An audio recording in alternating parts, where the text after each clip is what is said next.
Hi friends, പവിത്ര സീരിയലിൻ്റെ latest എപ്പിസോഡിലെ വേദ കോടതിയിൽ മൊഴി പറയാനായിട്ട് വന്നിരിക്കുകയാണ്.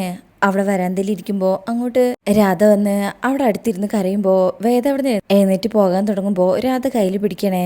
വേദ പറയും, രാധേ ഇത് കോടതിയാണ്, ഇവിടെ ഒരു സീൻ ഉണ്ടാക്കരുത്. രാധ പറയും, സീൻ ഉണ്ടാക്കുന്നത് നീയല്ലേ? വിക്രമേട്ടൻ എൻ്റേതാണെന്നുള്ള വാശിയായിരുന്നു എനിക്ക്. എൻ്റെ മുഖത്ത് നോക്കി എന്നെ തള്ളി പറഞ്ഞിട്ടും എൻ്റെ മനസ്സതിനെ അനുവദിച്ചിരുന്നില്ല. പക്ഷേ ഇപ്പം ഞാൻ മനസ്സറിഞ്ഞ് പറയണേ, ഞാൻ ഒരിക്കലും നിന്റെയും വിക്രമേട്ടൻ്റെയും ജീവിതത്തിലേക്ക് വരില്ല. നിങ്ങളുടെ കണ്ണിൽ പോലും പെടാതെ ഞാൻ നടന്നോളാം. ഇനി ഒരിക്കലും വിക്രമേട്ടൻ്റെ കണ്ണിൽ ഞാൻ പെടില്ല. ആ വീട്ടിലേക്ക് ഞാൻ വരില്ല. ദയവ് ചെയ്ത് നീ വിക്രമേട്ടനെതിരെ സാക്ഷി പറയരുത് എന്ന് കരഞ്ഞ് കൈകൂപ്പി പറയുമ്പോൾ രാധേനെ വേദ ഇങ്ങനെ നോക്കും. വേദ പറയും, വിക്രമേട്ടൻ ഒരിക്കൽ ജയിൽ ജീവിതം അനുഭവിച്ചതാണ്. അന്ന് വിക്രമേട്ടൻ ജയിലിൽ നിന്ന് ഇറങ്ങാൻ വേണ്ടി ഞാൻ എത്ര വ്രതം നോറ്റിട്ടുണ്ടെന്ന് അറിയോ? ഇനിയും ആ പാപം അനുഭവിക്കാൻ ഇടയാവരുത്.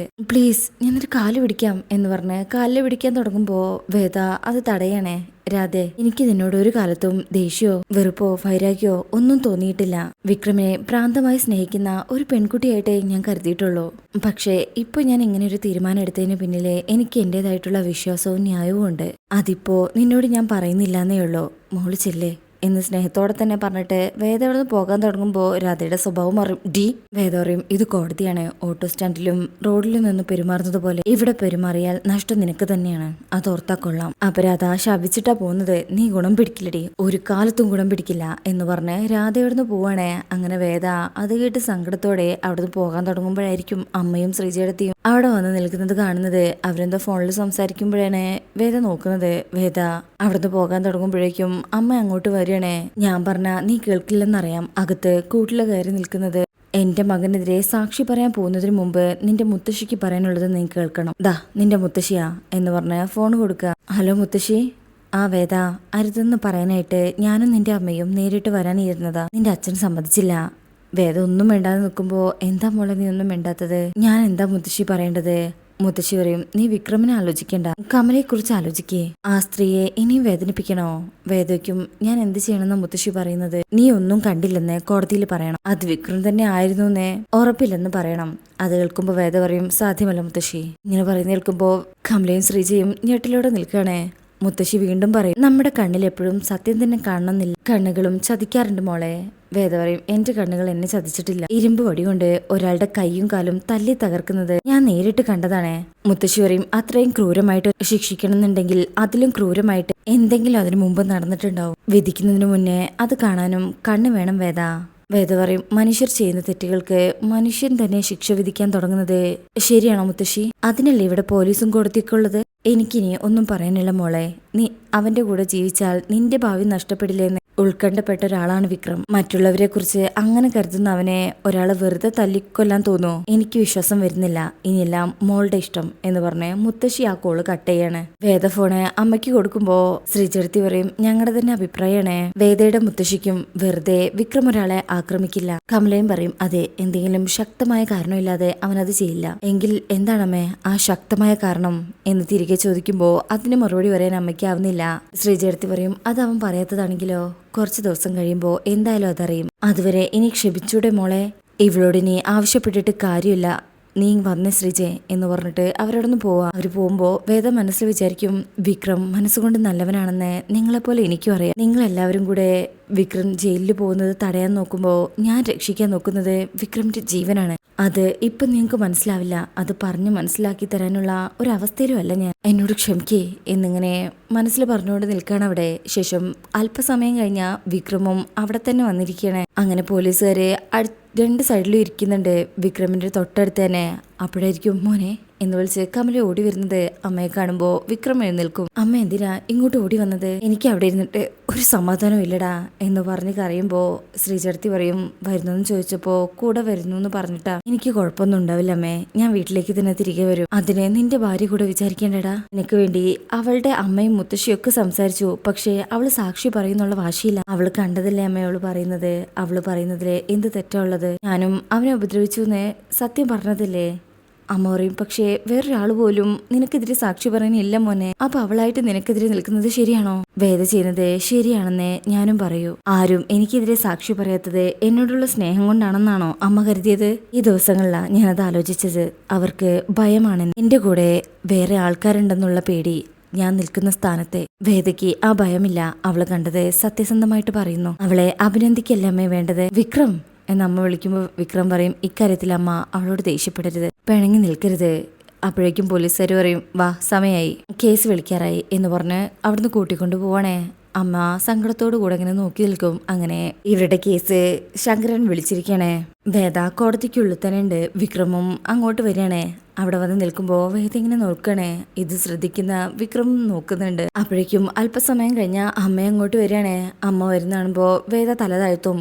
വേദയെ ദേഷ്യത്തിൽ നോക്കിയിട്ടാ അമ്മ എവിടുന്ന് പോകുന്നത്. പിന്നെ അങ്ങോട്ട് വരുന്നത് ശ്രീകാര്യൻ ശ്രീനിവാസൻ സാറും വിക്രത്തിന് ഫ്രണ്ട്സുമാണ്. അവരും വേദയെ ഇങ്ങനെ നോക്കിയിട്ടാണ് അവിടുന്ന് പോകുന്നത്. അവരുടെ ഉള്ളിലും നല്ല ദേഷ്യമുണ്ട്. പിന്നീട് അങ്ങോട്ട് ആ രാധ വരും. രാധ ദേഷ്യത്തില് നല്ല തുറിച്ചു നോക്കിയിട്ട് അവിടുന്ന് പോകുന്നത്. വേദ അതൊന്നും മൈൻഡ് ചെയ്യുന്നില്ല. പിന്നെ അങ്ങോട്ട് ആ മറ്റേ പെൺകുട്ടിയുടെ അച്ഛൻ വന്ന് വിക്രത്തെ ഇങ്ങനെ നോക്കും. വേദയെ നോക്കിക്കൊണ്ട് തന്നെയാ അവിടുന്ന് പോകുന്നത്. വേദയ്ക്ക് ആളെ അറിയാത്തതുകൊണ്ട് മൈൻഡ് ചെയ്യുന്നില്ല. പിന്നെ അങ്ങോട്ട് MLA വാസ്തവൻ വരികയാണേ. അവരും വിക്രത്തെയും ദേഷ്യത്തിൽ നോക്കി അങ്ങ് പോകും. അങ്ങനെ ഇവരുടെ കേസ് വിളിക്കാം. അങ്ങനെ വിക്രം സുധാകരൻ എന്ന വിക്രം, അങ്ങനെ ആ വിക്രമത്തിനോട് ശങ്കരൻ അവിടെ വന്ന് നിൽക്കാൻ പറയും. അങ്ങനെ വിക്രം അവിടെ വന്ന് നിൽക്കുമ്പോൾ തുടങ്ങാം എന്ന് ശങ്കരൻ പറയണേ. അങ്ങനെ പ്രോസിക്യൂഷൻ പറയും, ഈ കേസ് വളരെ സിമ്പിളാണ്, എന്നാ പിന്നെ നിങ്ങൾ തന്നെ വിധി പറഞ്ഞോളൂ, ഞാൻ കേസ് കേൾക്കേണ്ട കാര്യമുണ്ടോ? അപ്പോൾ അയാൾ പറയും, അങ്ങനെയല്ല സാർ, സോറി സാർ, അങ്ങനെയല്ല.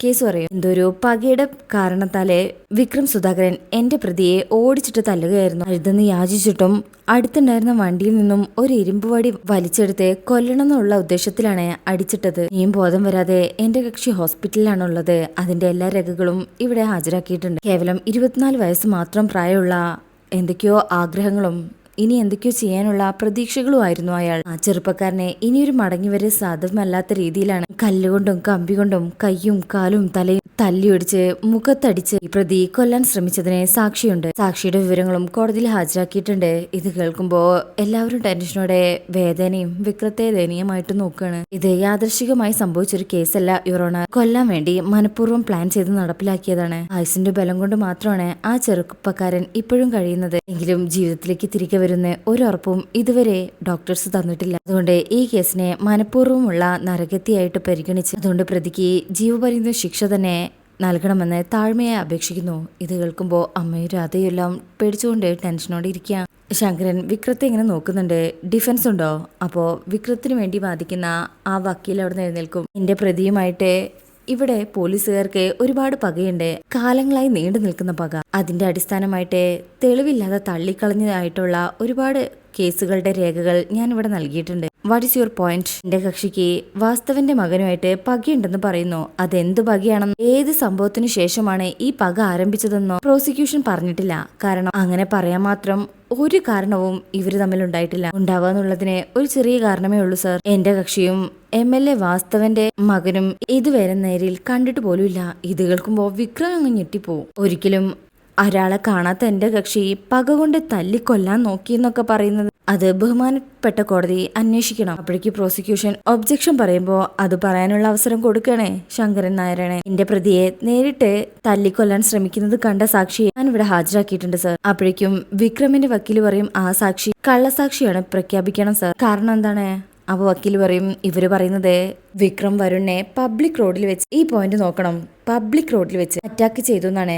എന്നാൽ FIR പറയുന്നത് ആ സ്ഥലം മാർക്കറ്റിനടുത്താണ്. അവിടെ 100 കടയുണ്ട്. മാത്രമല്ല 100 കണക്കിന് ആൾക്കാർ എപ്പോഴും ആ വഴിയിലൂടെ പോകുന്നവരുമാണ്. ഹെവി ട്രാഫിക് ഉള്ള സ്ഥലമാണ്. തിരക്കേറിയ ആ റോഡിൽ വെച്ച് വിക്രം വരുണിനെ ഉപദ്രവിക്കുന്നത് ഒരാൾ പോലും കണ്ടിട്ടില്ല. ആ സമയത്ത് എല്ലാവരും എന്താ കണ്ണടച്ച് നടക്കായിരുന്നോ? ഇനി അഥവാ ആ സമയത്ത് അങ്ങനെ നടന്നെങ്കിൽ തന്നെ മിനിമം 100 സാക്ഷിയെങ്കിലും വേണ്ട സാറേ. ആ സ്ഥാനത്ത് കേവലം ഒരു സാക്ഷിയെ, ആ സാക്ഷിയെ എങ്ങനെ വിശ്വാസത്തിലെടുക്കും യുവർ ഓണർ? ബഹുമാനപ്പെട്ട പ്രോസിക്യൂഷൻ അങ്ങനെ ഒരു ക്രൈം സ്റ്റോറി ഉണ്ടാക്കി അതിൽ എന്റെ കക്ഷിയെ വില്ലൻ കഥാപാത്രമായിട്ട് പ്രതിഷ്ഠിക്കുക മാത്രമാണ് ചെയ്തത്. അത് ഞാൻ ഇവിടെ അറിയിക്കുന്നു. That's all your honour. Prosecution പറയും, ഇങ്ങനെയാണ് എന്നെ കൂടെ ഈ കേസിൽ ഉൾപ്പെടുത്തല്ലോ എന്നൊരു തമാശ രൂപേണ പറയുമ്പോൾ Shankaran come to the point. Defence വക്കീൽ ചോദിച്ചതുപോലെ പകയുടെ കാരണം അതെന്താണെന്ന് എനിക്കറിയില്ല സർ. അതറിയാവുന്നത് 2 പേർക്കാണ്. ഒന്ന് വിക്രത്തിനെ, മറ്റൊന്ന് വരുണിനെ. വരുണാണെങ്കിൽ ഇപ്പൊ സംസാരിക്കാൻ പറ്റിയ അവസ്ഥയിലല്ല. അത് കോടതിയെ ഡോക്ടേഴ്സ് അറിയിച്ചിട്ടുണ്ട്. പിന്നെയുള്ളത് വിക്രമാണ്. വിക്രം പറയുന്ന കാരണം ചായ തട്ടിമറിച്ചു എന്നാണ്. വിക്രത്തിന്റെ വക്കീലെ ഒബ്ജക്ഷൻ പറയും, വേറൊരു ചായ മറിച്ചതിന്റെ പേരില് ആരെങ്കിലും ഒരാളെ തല്ലിക്കൊല്ലാൻ ശ്രമിക്കോ? അപ്പോ പ്രോസിക്യൂഷൻ പറയും, സാർ മുമ്പൊരിക്കൽ അച്ചാർ ചോദിച്ചതിന്റെ പേരില് ബാർ ജീവനക്കാരൻ ഒരാളുടെ തല തല്ലി പൊട്ടിച്ച കാര്യത്തെയൊക്കെ പത്രങ്ങളിൽ വന്നതാണ്.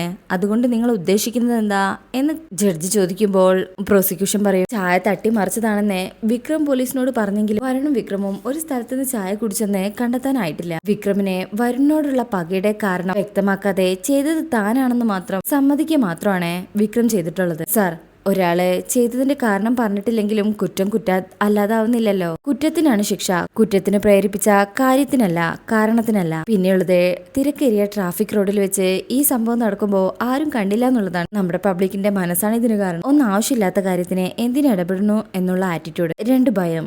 വിക്രം സുധാകരൻ എന്ന ഗുണ്ടയോടുള്ള പേടി. ഭയം.